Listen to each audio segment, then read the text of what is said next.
sampai 5 tahun ada di YouTube. Semua orang yang masuk kepada saya itu sudah dimiskinkan oleh pinjol. Sudah sibuk gali lubang tutup lubang, sudah sibuk memperpanjang, sudah sibuk jual aset. Hutang tidak lunas baru ketemu dengan Medit. Kalau Anda bertanya soal aturan OJK bukan main-main. Banyak banget aturan OJK. Mulai dari 3 larangan, dilarang menggunakan ancaman, dilarang mempermalukan, dilarang menekan fisik maupun verbal. Itu ancaman, itu aturan OJK. Tidak boleh dilakukan debt collector. Yang terbaru, pinjol tidak boleh memberikan pinjaman lebih dari 3 aplikasi. Pinjol wajib menggunakan asuransi. Yang terbaru lagi, pinjol tidak boleh lagi mengancam kekerasan, menagih kepada orang, menyebarkan informasi. Pinjol tidak boleh melakukan penagihan terus-menerus. Pinjol tidak boleh menagih lewat dari jam 8 malam. Ya, pinjol tidak boleh menagih selain ke tempat alamat domisili konsumen. Tapi yang terjadi apa? Keinginan memperpanjang pinjol, mencicil pinjol, tapi Anda sudah telat bayar, siap-siap. Semua harta Anda akan habis. Yo, tahu bener ya OJK, aturan OJK itu berantakan. Pinjol memanfaatkan momen-momen itu untuk melakukan penekanan habis-habisan, pencarian keuntungan besar-besaran terhadap teman-teman yang baru galbay, baru telat bayar, baru jatuh tempo. Ini untuk Anda yang baru jatuh tempo di pinjol-pinjol legal, mungkin pinjol-pinjolnya cukup besar juga. Anda boleh simain video ini sampai habis, jangan Anda skip juga. Ini demi kebaikan Anda juga, biar Anda paham konsepnya sebenarnya seperti apa. Jangan melulu Anda itu terfokus hanya di satu sisi, kapan DC datang ke rumah. Setelah DC datang ke rumah, apakah datang lagi? Jangan terfokus hanya karena DC datang ke rumah. Tapi ada yang lebih parah lagi dari hal ini yang harus Anda ketahui.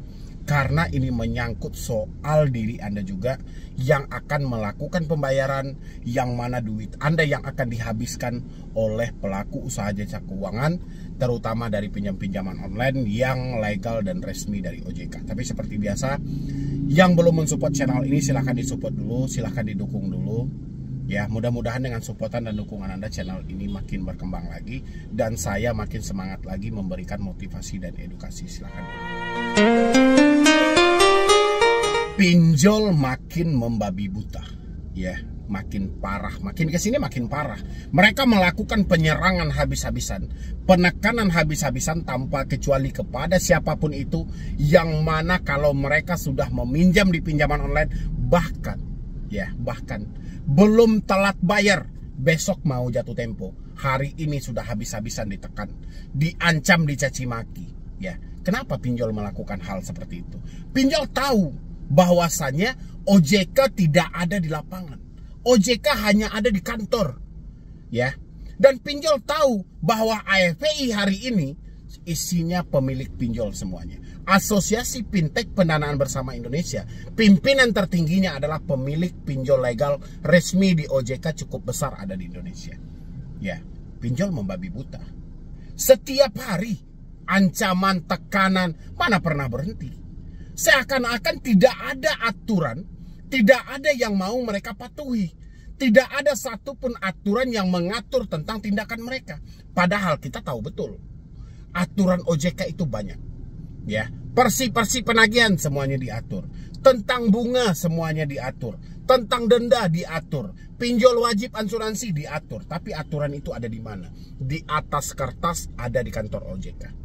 Ya, ketika kita melaporkan kejadian-kejadian ini yang ada di lapangan kepada OJK, OJK akan lempar kepada pihak Asosiasi Fintech Pendanaan Bersama Indonesia, AFI. OJK akan lempar ke sini. Kalau enggak, OJK akan lempar langsung ke aplikasinya. Ya, apakah seperti itu yang kita inginkan? Tidak. Tujuan kita melapor kepada OJK supaya OJK menindaklanjuti atas kasus-kasus yang terjadi di lapangan, yang mana kita menemukan pinjol tidak mentaati aturan OJK. Ya, itu tujuan kita melaporkan ke OJK. Tapi OJK-nya akan melempar ke AFPI, akan melempar ke aplikasinya langsung. Padahal OJK tahu di dalam tubuh AFPI hari ini itu pemilik pinjol semuanya yang mau kuasa, termasuk pimpinan tertingginya. Bos dari AFPI itu pemilik pinjaman online. Ya. Habis itu dilempar langsung ke aplikasinya. Pertanyaan simpelnya aja. Siapa yang mau menjelek-jelekkan diri dia sendiri? Ya, contoh, Anda sendiri, kalau Anda dituduh dengan yang tidak-tidak sama orang lain, atau orang lain melihat Anda, contohnya, Anda sedang melakukan tindakan yang nggak bagus. Ketika Anda dituduhkan ke dalam hal itu, pasti Anda akan habis-habisan melakukan pembelaan diri. Ya, kapan orang itu mau mengakui kejahatan mereka? Setelah dilakukan penyelidikan dan penyidikan, ada bukti dan terbukti, baru mereka mengakui. Selagi itu tidak terbukti, mereka akan membela diri. Sekarang siapa yang mau melakukan penyelidikan ini? Siapa yang melakukan penyidikan ini? Bukankah semua ini kewenangan dari OJK? Kan itu tujuan kita untuk melapor semua kejahatan pinjaman online kepada otoritas jasa keuangan. Kenapa harus dilempar ke aplikasinya langsung? Kenapa OJK tidak mengambil kewenangan OJK yang bisa melakukan penyidikan, memanggil langsung aplikasinya, atau meminta langsung bukti-bukti dari masyarakat, atau hadirkan langsung siapa yang menjadi korbannya? Kenapa OJK tidak melakukan hal itu? Ya, berarti ada sesuatu yang disembunyikan. Dari sinilah kita menduga-duga. Kita kan menduga karena tidak ada kinerja nyata dari OJK, sehingga kita menduga ada keterkaitan atau ada saling keterhubungan antara usaha pinjol dengan OJK-nya. Ya, ini Anda harus paham. Makanya Anda sibuk dilakukan penekanan di lapangan, Anda diancam oleh pinjol-pinjol. Pinjol seakan tidak ada beban melakukan hal itu. Karena pinjol tahu Anda mau melapor pun ke OJK, OJK nggak akan menanggapi laporan Anda. OJK pasti akan lempar ke aplikasinya. Makanya aplikasinya bebas melakukan penekanan pada diri Anda walaupun tidak menyebutkan nama aplikasi. Contoh, aplikasi A mencaci maki Anda. Anda tahu hari ini Anda jatuh tempo di aplikasi A. Mereka tidak menyebutkan nama aplikasi. Anda akan melapor ke OJK. Pasti Anda akan melapor ke OJK. Nanti dari OJK akan disampaikan ke aplikasi A bahwasannya ini ada laporan. Nanti aplikasi A hanya menjawab, oh setelah kita lakukan investigasi, itu bukan kami. Dan nomor itu tidak ada sama kami. Terlalu simpel, terlalu gampang. Dengan konsep tadi, walaupun seseorang telah melakukan tindakan yang jahat, tapi mereka tidak akan mau dituduh seperti itu saja selain kita lakukan pembuktian dulu. Ya. Dan siapa yang melakukan pembuktiannya? Otomatis OJK. Kan kita tidak mempunyai akses sampai ke sana. Sekarang hal itulah yang dicoba oleh OJK untuk menutupi. OJK seakan-akan ya, pinjol legal mereka, pinjol resmi mereka tidak akan pernah ada masalah. OJK selalu menjadikan pinjol ilegal sebagai kambing hitam dalam hal ini. Apapun permasalahan yang terjadi, asalkan kasus pinjol ini viral, yang disalahkan selalu pinjol ilegal. Dengan dalih, kita bersama Satgas pasti telah memblokir sekian ribu pinjol ilegal. Masalah bukan di pinjol ilegal. Masalah ada di pinjol legal. Resmi terdaftar di OJK. Itu masalahnya. Tapi OJK mencoba mengalihkan isu itu, mencoba mengalihkan pandangan Anda dari pinjol legal. Dia alihkan kepada pinjol ilegal. Media meliput. Oh benar, ternyata ini pinjol ilegal. Padahal yang jahat adalah pinjol legal. Kalau Anda bertanya soal aturan OJK bukan main-main. Banyak banget aturan OJK. Mulai dari 3 larangan, dilarang menggunakan ancaman, dilarang mempermalukan, dilarang menekan fisik maupun verbal. Itu ancaman, itu aturan OJK. Tidak boleh dilakukan debt collector. Yang terbaru, pinjol tidak boleh memberikan pinjaman lebih dari 3 aplikasi. Pinjol wajib menggunakan asuransi. Yang terbaru lagi, pinjol tidak boleh lagi mengancam kekerasan, menagih kepada orang, menyebarkan informasi. Pinjol tidak boleh melakukan penagihan terus-menerus. Pinjol tidak boleh menagih lewat dari jam 8 malam. Ya, pinjol tidak boleh menagih selain ke tempat alamat domisili konsumen. Tapi yang terjadi apa? Banyak pinjol yang datang ke tempat kerja, banyak pinjol yang menggunakan ancaman untuk hadir ke tempat kerja orang, banyak pinjol yang melakukan menelpon terus-menerus yang sifatnya mengganggu, banyak pinjol yang menelpon terkadang sampai di hari libur. Kemana mau melapor? Ya, kita laporkan ke OJK. Di OJK-nya itu pemilik pinjolnya.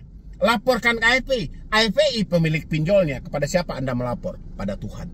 Laporkan pada Tuhan. Jadi buat Anda yang saat ini nonton saya, masih berkeinginan memperpanjang pinjol, mencicil pinjol, tapi Anda sudah telat bayar, siap-siap. Semua harta Anda akan habis. Nanti Anda sadarnya kalau duit Anda sudah habis, baru Anda masuk ke sini. Ya, itu yang terjadi. Saya 5 tahun ada di YouTube. Semua orang yang masuk kepada saya itu sudah dimiskinkan oleh pinjol. Sudah sibuk gali lubang tutup lubang, sudah sibuk memperpanjang, sudah sibuk jual aset. Hutang tidak lunas baru ketemu dengan Medi Broni. Dimiskinkan. Ya, Anda mau ngadu ke siapa? Ke OJK? Nggak mungkin. OJK main 2 kaki. Wajar kan kita menduga seperti itu karena tidak ada tindakan nyata dari OJK. OJK setelah membuat aturan dibiarkan begitu saja. Entah iya aturan ini diikuti atau tidak, OJK tidak mempunyai survei lagi. OJK tidak mempunyai lagi orang-orang yang melakukan penyidikan di lapangan. Ya, tidak bisa OJK menyelidiki hal itu. Setelah dibikin aturan, ya sudah, OJK beranggapan semua pinjol telah mentaati aturannya, yaitu aja. Padahal di lapangan orang-orang habis-habisan ditekan, dicaci maki, dihina. Ya. Mereka tidak mempunyai akses untuk hal itu. Mereka datang ke pihak kepolisian. Yang terjadi polisi cuma mengasih informasi dasar. Ya sudah, nggak usah ditanggapi, matikan aja nomornya. Kalau nggak percaya pergi ke Polsek semuanya. Pergi ke kantor Kapolres. Cuman itu karena wewenang polisi tidak sampai sejauh itu. Ya. Walaupun ini tindak pidana dan tidak gampang juga untuk membongkar hal ini. Itu yang terjadi. Ya, tapi yang saya heran kan itu. Waktu Presiden menyampaikan, tolong buat pinjaman online yang digital-digital, banyak masyarakat yang ditekan dengan bunga tinggi. Tolong. Ya, itu baru berlomba-lomba. Semua lembaga berfungsi. Tapi kalau sudah tidak ada lagi, ya, tekanan dari presiden, ya sudah. Semua bungkam. Harusnya ini kan tanggung jawab OJK semuanya. Tapi OJK-nya sendiri sibuk aja, sibuk sendiri. Seakan-akan orang-orang yang dimiskinkan gara-gara pinjol tidak masuk hitungan kita dalam negara ini gitu loh. Seakan-akan kita itu cuman dianggap sampah, cuman dianggap manusia yang tidak berguna, yang dimanfaatkan tenaga Anda untuk bekerja. Salah Anda sendiri ngapain minjam, ya sudah bayar aja 100 kali lipat. Sampai hartamu sudah habis nanti tetap juga namamu disebut dengan gagal bayar. Harta sudah habis loh. Udah nggak tahu lagi berapa juta yang kita perpanjang. Udah nggak tahu lagi berapa banyak yang kita cicil. Yang hutang tetap aja sebanyak itu. Bingung kan? Mau lapor ke siapa?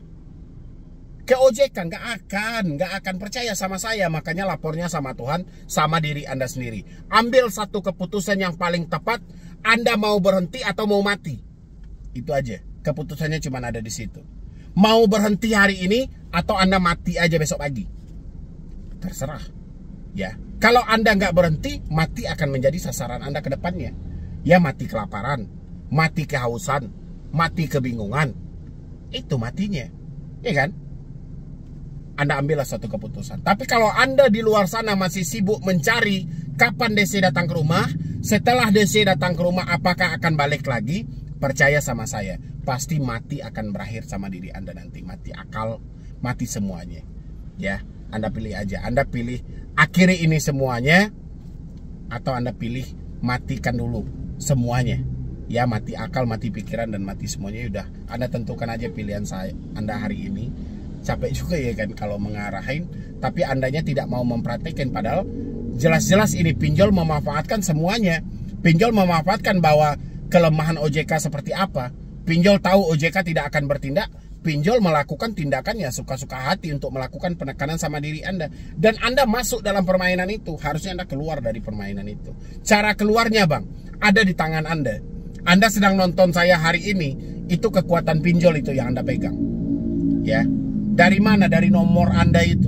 Putuslah semuanya kalau kita mau mengakhiri ini. Mudah-mudahan bisa viral dan bisa dilirik oleh petinggi-petinggi yang ada di negara ini. Ya, mungkin sekian dulu dari saya. Mudah-mudahan ini bisa menjadi referensi buat diri Anda untuk kedepannya. Dan saya minta tolong juga buat teman-teman semuanya, tolong edukasi orang sekitar Anda, jangan sampai minjam di pinjol.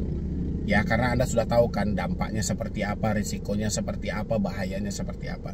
Sebisa mungkin tolong sarankan mereka jangan main-main dengan pinjaman online ataupun pay letter. Ya, kalau Anda tidak mau seperti saya nanti, tolong edukasi juga. Oke, jadi sekian dulu dari saya, Medi Broni. Wassalam.